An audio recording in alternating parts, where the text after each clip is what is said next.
झाबुआ में नगरपालिका के पीपीपी मॉडल के विरोध में सोमवार को व्यापारियों का आक्रोश फूट पड़ा। सकल व्यापारी संघ के आह्वान पर ऐतिहासिक झाबुआ बंद रहा। व्यापारियों ने रैली निकालकर नगरपालिका परिषद और सीएमओ पर मनमानी तथा नियमों के विरुद्ध निर्णय लेने के आरोप लगाए।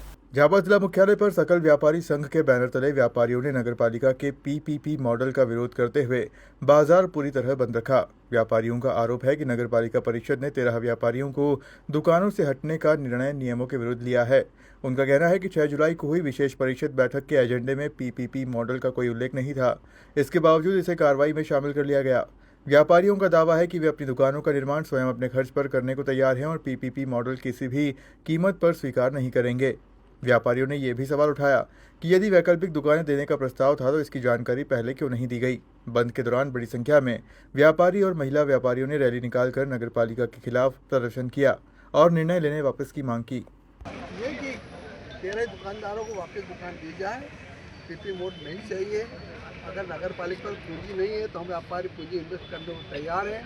हमको उसी स्थान पर दुकानें दी जाए, सब भी व्यापारी। नगरपालिका का कहना है कि इसमें कोई नियम नहीं है ऐसा देने का। तो नियम है इसके अंदर, मैंने ये कोट करा है, इसमें देखिए आप जब पढ़ेंगे ज्ञापन में तो हमने दिया श्रीमान का ध्यान नगरपालिका अचल संपत्ति अंतरण नियम 2016 के नियम 10 की ओर दिलाना चाहते हैं। उक्त नियम के अनुसार दैनिक शुल्क या पट्टे पर अनुज्ञा प्राप्त अस्थायी दुकानदारों या अन्यथा ऐसे दुकानदार जो कम से कम 3 वर्ष से स्थापित व्यवसाय रहे तो हटाया जाकर स्थानीय नगर निकाय के स्वामित्व अथवा आवंटित शासकीय भूमि पर नई दुकान निर्माण किया जाकर इससे दुकानदारों को व्यवस्था के तहत दुकान आवंटित की जाएगी। ये नियम है।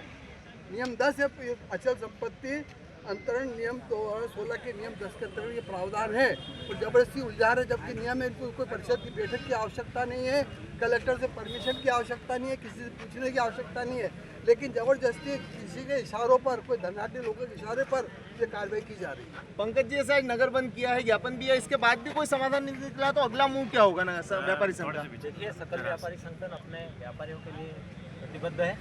बिल्कुल हम आगे हमारी मीटिंग करेंगे, उसमें निर्णय लेंगे और आगे की हमारी कार्य योजना चालू करेंगे। नगर पालिका अध्यक्ष और उपाध्यक्ष ने कल रात्रि ताबड़तोड़ में प्रेस कॉन्फ्रेंस करी है। उन्होंने ये बोला है कि जो व्यापारी जो जिनको हटाया गया था उनको तत्काल और अन्य कहीं शिफ्ट किया जाएगा। तो आपको लगता है कहीं ना कहीं 1 महीने बाद ये क्यों निर्णय लिया गया?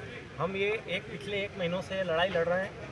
हमने सभी से संपर्क किया, सारे पार्षदों से, अध्यक्ष जी से, उपाध्यक्ष जी से, सीएमओ साहब से, सभी से संपर्क किया, लेकिन हमें कोई उसका सकारात्मक परिणाम नहीं मिला। इस कारण से हम हमारे सकल व्यापारी संगठन के समस्त सदस्य के साथ इस निर्णय पर पहुंचे कि हमें 1 दिन का बंद का आह्वान करना चाहिए। अब जो आप बात कह रहे हैं कि उन्होंने आश्वासन दिया है, देखिए शासकीय काम आश्वासनों पर नहीं चलते, कागज़ पर चलते हैं। उनके द्वारा हमारे 13 व्यापारी सदस्यों को कागज़ पर अनुबंध के साथ लिखित में दिया जाना चाहिए कि यह दुकान से आपको विस्थापित करने के बाद इस तरह से आपको स्थापित किया जाएगा। व्यापारी परिवार से हम लोग सभी माता शक्तियाँ यहाँ पे आई हैं। हम सभी ये चाहते हैं कि हमको हमारा अधिकार दिया जाए, हमको किसी प्रकार से इस तरह से रोड पे ना खड़ा करा जाए। आप लोगों में अगर इंसानियत नाम की कोई चीज़ है तो पहले उसे देखो।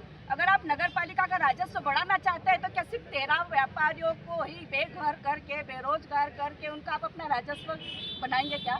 इनको राजस्व नगर पालिका का अगर यदि राजस्व इनको बढ़ाना है या बनाना है कुछ भी है तो इसको और भी आपके लिए दे सकते हैं ना।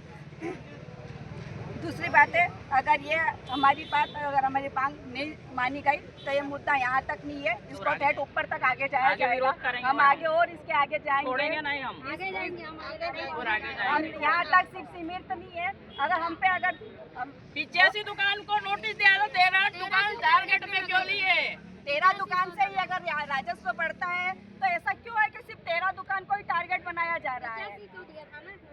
और किसी को आप इस तरह से बेरोजगार कर दोगे तो कोई चुप रहने में से नहीं है। सबसे पहले मैं सकल व्यापारी संघ का सबसे बड़ा आभार व्यक्त करती हूँ कि जो इस तरह से इन लोगों ने हमारा सहयोग करा है, पूरा व्यापारी संघ हमारे साथ में है।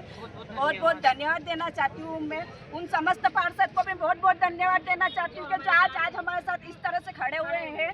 अगर कहा जाता है कि परिषद के बीच में पार्षद लोगों ने इस तरह से निर्णय लिया है तो हर जगह पार्षद को ही बैठाया जाए ना, क्यों कलेक्टर सर को, क्यों एसडीएम को, क्यों अध्यक्ष को बिठाया जाता है?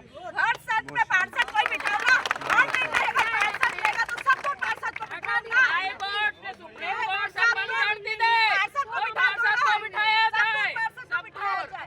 जिस तरह से वीडियो वायरल हुई थी, उपाध्यक्ष जी ने बोला था कि सन 2018 में यह प्रावधान आया था कि 13 व्यापारियों को दुकान नहीं दी जाएगी।